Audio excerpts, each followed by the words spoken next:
এই মেঘলা দিনে একলা লা লা লা লা লা লা লা লা লা লা লা লা লা লা লা। সকালে ঘুম থেকে উঠে যখন এত সুন্দর আবহাওয়া দেখে কি যে ভালো লাগছিল মনটা, আর সেই সাথে যখন আমার ছেলে এসে এত সুন্দর একটি ফুল আমার হাতে ধরিয়ে দেয়, আমার আনন্দটা যেন দ্বিগুণ বেড়ে যায়। খুব ভালো লাগছিল। কিছুক্ষণ নিজে একা একা রোমান্স করার পর কিচেনে ঢুকতেই দেখি শান্তি খালা খুব মনোযোগ দিয়ে কী বানাচ্ছে। আর কি বানাচ্ছে? আমসত্ত্বা বানাচ্ছে। মোটামুটিভাবে কিন্তু 4-5টা আমসত্ত্বা বানানো শেষ। তারপরও কেন যে বানায় আমি বুঝি না। এত আমসত্ত্বা কে খাবে বলুন তো? বানাতেই থাকে বানাতেই থাকে। মোট কথা সে বসেই থাকতে পারে না, তার কিছু না কিছু করতেই হবে।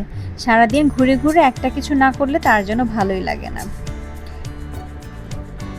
একদমই হালকা কিছু ব্রেকফাস্ট করার পর 1 কাপ গ্রিন টি এই ওয়েদারের সাথে মিলেমিশে বসে বসে খেয়ে নিলাম।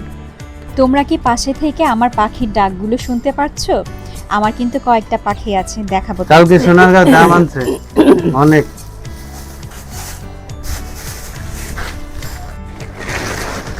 এই দেন সোনারগাঁও গাছে যে আম ছিল সব কিনে বসছে। এই দেখেন কাঁচা পাকা এই যে মিলাই না, এই যে আরেক বস্তা। আমাকে দেশে সব কিছু আমরা নগদ ফাইদা দেখাইতে পারি না। আমাকে শহরে যা এখানে লই করে বাসায় না দেখাম লাগে।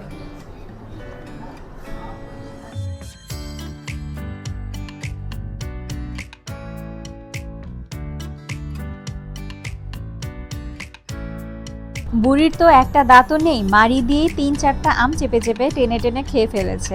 আম খাচ্ছে আর বলছে নিজের গাছের আম কি যে মজা। আমাকে বারবার বলছে খেয়ে দেখ খেয়ে দেখ।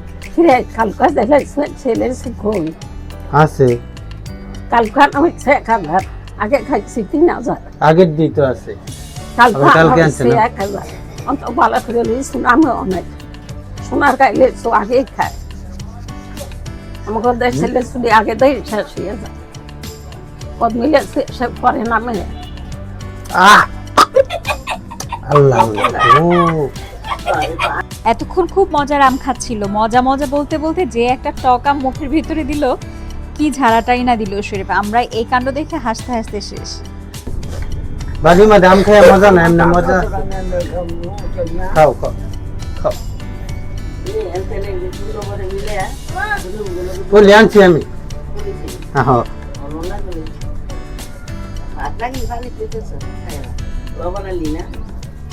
গেল্লা নেন চলি বেটি।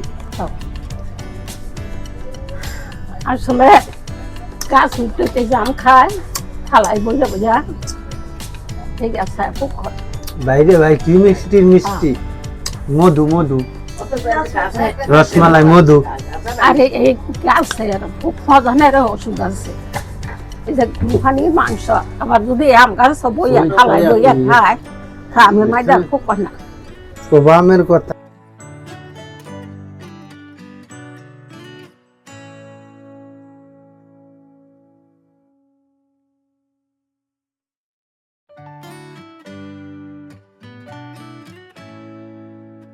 এক গাছের এটা পান আমরা গুছামু, গুছে গুছে রেখে দিই।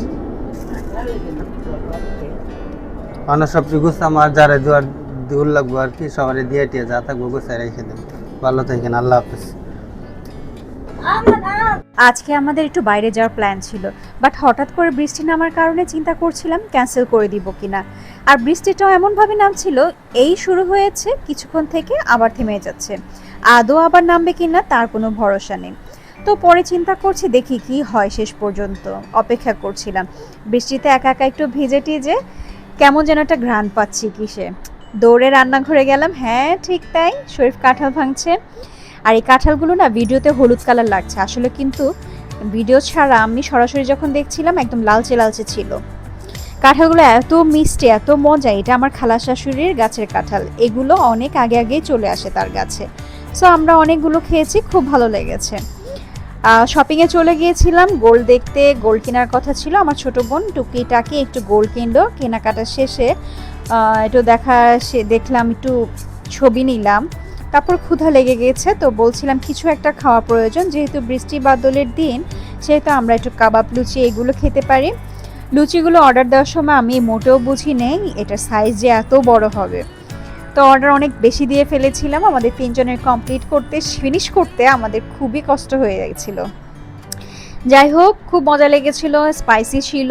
আর লুচিগুলো অন্যান্য লুচিগুলো যেরকম একটু হার্ড হয় আর কেমন জানি হয় না, চ্যাপটা চ্যাপটা, কিন্তু এই লুচিগুলো খুব মজা লেগেছিল, যেমন ফুলকো তেমন খেতে মজা ছিল আর সফট ছিল। যাই হোক, 3 জন খুব গল্প করেছে, অনেক আড্ডা দিয়েছি। আর বলছিলাম সামটাইম এরকম নিজেদের একটু সময় দিলে ভালোই লাগে, খারাপ লাগে না। আর এরকম বাচ্চাদের মাঝে মাঝে বাসায় রেখে নিজেরা বের হয়ে যাব, এই বলছিলাম আর হাসাহাসি করছিলাম। যাই হোক, খুব আড্ডা দিচ্ছিলাম। তারপরে আপু কিছু শপিং করলো, তার বাচ্চাদের জন্য জামা কেনাকাটা করলো। আমার ছোট বোন একটু গোল্ড কিনলো, আমি খেলাম, ঘুরলাম, তাদের সাথে প্রক্সি দিলাম, এই আর কি অবস্থা।